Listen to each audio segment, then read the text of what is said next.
Today, I'm going to show you how to take your webcam from this to this using just one budget light and entirely free settings either built into OBS or your webcam, all in under 10 minutes, hopefully. But what webcam am I using today? I've chosen to use this, a brand new Insta360 Link 2C Pro that I bought off Amazon and it arrived this morning. It's probably the best 4K webcam on the market when it comes to price versus image quality, and I'll explain why that is more as we go, but shout out to Insta360 because they are sponsoring this video, and you can check out these cameras with a link in the description. The first step today is the most important. We're going to turn off every single automatic setting. But to do that, you have to find your webcam's dedicated software. Most modern webcams, such as the Insta360, have really fantastic dedicated software to control them. And while they might look a bit different depending on the brand, the core concepts will stay the same. Now, if your webcam doesn't come with dedicated software because you bought it off Temu or some guy in an alley named Fred the Stabber, you'll be doing all of this through OBS. Or if you really want, you can torture yourself through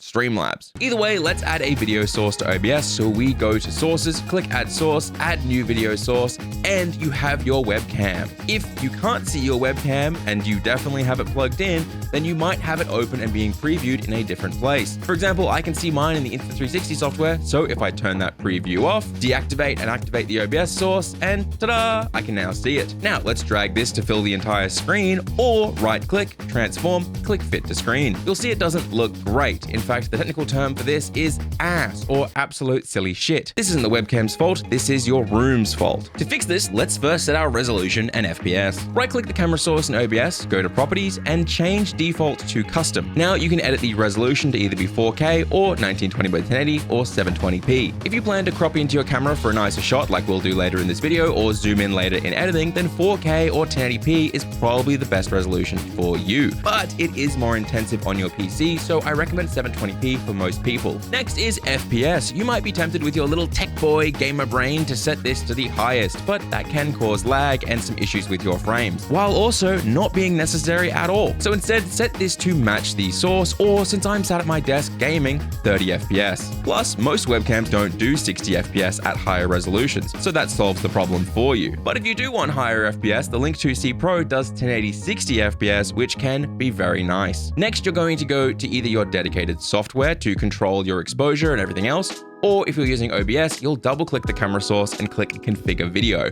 which will open this white box, and inside yours, you will go through and turn off all the automatic exposure settings. For people using the white box in OBS, set the exposure to -5. I found other exposure settings can cause pretty hectic lag, but test this out for yourself and find the one where the image looks the smoothest for you to start with. And with all of those automatic settings now turned off, you have what I call a dirty-ass webcam shot to use as your base. This has no adjustments and likely just a ceiling light on or off if you're like me, who's a weird little gremlin sitting in the dark. I'm in pitch black, but trust me, we're about to make this look amazing. You see, camera quality is all about light, using light specifically and with intention to increase the quality of your camera. Now, webcam choice can impact this heavily, but at its core, bad lighting will produce bad images. It's just going to be more noticeable on older or lesser quality or just worse webcams. Today, we're using a fantastic light called the Newer GL1C.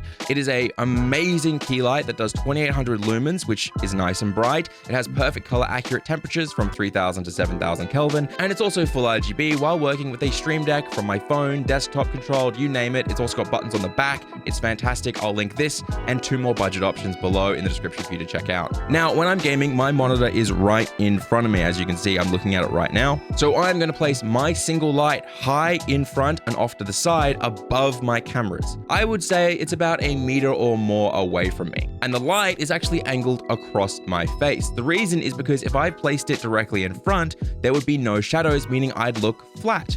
We actually want this slight fall off from light to dark to create depth. You'll see on screen now, I'm moving a light around and there's a lot of creative ways you can create depth or shadows on your face. But we also need to be exposed properly, and this is done with 3 core settings on our webcam. First, ISO. This is your digital brightness, and we want this to be as low as possible because the higher it is, the more digital noise you introduce, which destroys your image. Second, shutter speed. Now, this is fairly simple. This should double your camera's FPS for the most natural look. 30 FPS in camera, so 1/60th shutter speed. And finally, f-stop. You can't change this on most webcams, which is why buying the right webcam is kind of important. You want a webcam like these two I'm using today with an f-stop of 1.8 or 1.9. This controls how much light is let into your sensor. Lower number, more light essentially, which means brighter images naturally, so we don't need to increase our ISO, so we're not destroying our image. Yeah! To properly expose yourself, set your webcam to ISO 250 or 320. Double the shutter speed of the FPS, like I said,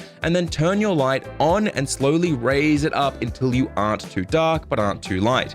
You're trying to find the proper exposure for your skin and your face and your subject specifically. An example of being overexposed would be if you looked like this, aka garbage. And here's an example of being underexposed, again, garbage. And finally, this is roughly okay. But now, once you're happy with your exposure, you might be questioning, why the heck do I look blue? Why do I look orange? Why do I look purple? This is likely because your white balance is incorrect, potentially even still on automatic settings. For skin tones like mine, I naturally set my lights to be about 4700 to 4800 Kelvin, and then I match my white balance on my webcam to be roughly the same, shifting it slightly higher or lower by a few hundred if it's not quite perfect. And with that, let's talk about framing. I know this feels late in the video, but it's important we lock off exposure and white balance early. First things first, let's talk eye lines. I want you to stop thinking of the webcam as a camera and pretend it's a person you're having a conversation with. Too high and they're literally looking down on you. Too low and it shows off that you have a prepubescent beard and triple chin despite being a 30-year-old man. Finding the right eye line is really important. I like placing it just a tad lower than my eyes and looking slightly up because I tend to slouch or lean back and this gives me some wiggle room. Most people struggle here because really they can only place the webcam on top of their monitor.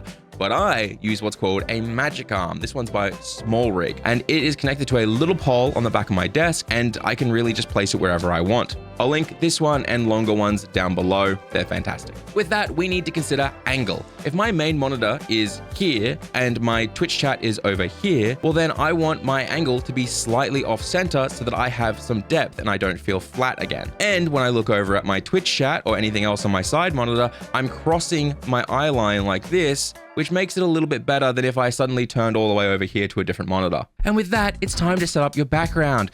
Do you know how many streamers I check out from the comments only to be disgusted by their dirty underwear in the background, or the wall of Monster Energy cans, or the literal garbage rotting away on the floor? Guys, clean your space, not only for the webcam, but it's one of the first steps to having good mental health. Trust me, as someone with depression, I understand rotting, but making the place you spend your time nice is so important. And yes, I'm gonna use a webcam video to get this message across to people. So try to decorate what's in your frame, keep it tidy, and really let your freak flag fly at this point. If you love something, this is where your personality can be added naturally in the background, as long as it's not 100 Monster Energy cans, Kyle. And if you want, you can also crop in, either using your dedicated software's digital zoom and reframe tools, or hold Alt and drag the box in OBS slightly and then scale it back up to fill the frame. This can help remove unwanted things from your shot that you can't actually move. For example, I have a light just off scene here that I don't want in my shot.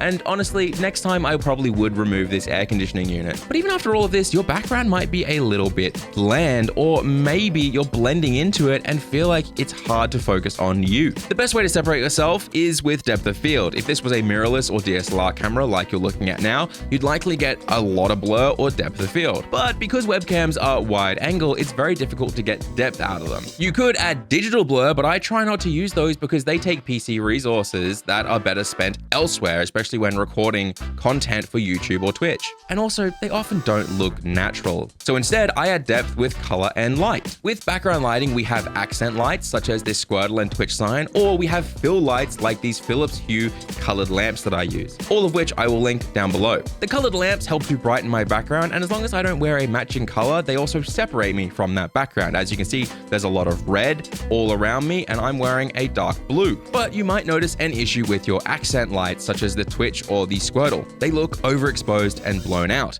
To fix this, you can either check if they come with a dimmer switch on the device and dim them, or if they don't, what you need to do is lower your ISO until they're exposed properly, and then raise your main light back up until you are also exposed. You're essentially balancing the lighting on you and the lighting on the background so that they're equals. Now, just quickly before we talk about my secret weapon to great colors, you can also use budget handheld lights like this small rig one that I have and create what's called a rim light. By setting this to be quite warm and bright, I can hide it behind me and add a little light that literally runs along my rim, hard cutting me out from the background. I normally use bigger lights for this that have a much more distinct and obvious look, but I'm trying to keep it on a budget today, and these cost 20 USD, if that. Now, to be honest, you likely look pretty good at this point if you've been following along. Maybe not perfect because you are new or have limited resources, but you should see a difference in learning to control this yourself, and once you're happy with the results, it's time to get a bit fancy with color correction and grading. Now, if you've been doing this in OBS, you'll right-click the source, filters,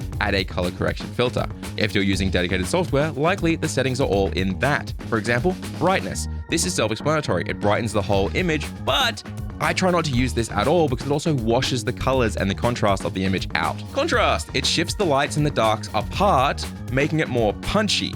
Use this only slightly. Saturation. This boosts those punchy colors, but again, it can make you look very unnatural, so just use a very slight amount of this. Sharpness brings out a lot of the texture and all those little bits of quality and crispiness of the image, but it will also quickly degrade your image. So again, just use it subtly, slightly, okay? I know I just repeated that 4 times, but subtlety and restraint is key when you're color grading, or just use the earlier parts of video to get it looking as clean and accurate as possible.